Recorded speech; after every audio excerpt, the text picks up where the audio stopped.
ఎందుకు ఇవ్వలేదు? ఆంధ్రప్రదేశ్ లో మాత్రమే, ఆంధ్రప్రదేశ్ లో జగన్మోహన్ రెడ్డి గారు ఇస్తున్నారు కాబట్టి దాంట్లో సహకారం ఉంది, కేంద్ర సహకారం ఉంది అనేది నేను ఇతర రాష్ట్రాల్లో ఎందుకు ఇవ్వలేదు? అలాగే మరి బీజేపీ పెద్దలేమో జనసేన పార్టీతో పొత్తులో ఉన్నారు.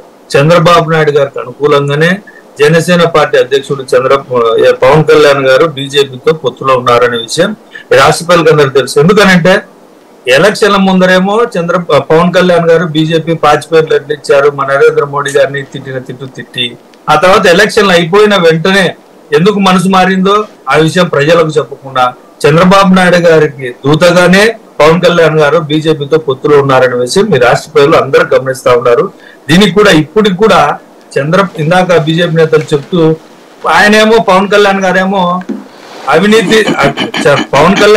అవినీతి లేని ప్రభుత్వం తీసుకొస్తానని ప్రజలకు హామీ ఇచ్చి అవినీతిలో కూరుకుపోయిన, అవినీతిలో పిహెచ్డి చేసిన చంద్రబాబు నాయుడు గారి జైలుకి వెళ్తే జైల్లోకి వెళ్ళి మిలాఖత్ బయటకు వచ్చి నేను బీజేపీని కూడా చంద్రబాబు నాయుడు గారికి దగ్గరగా తీసుకొస్తాననే విషయాన్ని ప్రజలకు వివరించి ఓట్లు అడిగితే తప్పేం లేదు దాంట్లో. ఎందుకనంటే గతంలో మనం ఏం మాట్లాడాం, ఇప్పుడేం మాట్లాడుతున్నాం, ప్రతి అంశాన్ని గమనిస్తా ఉంటారు.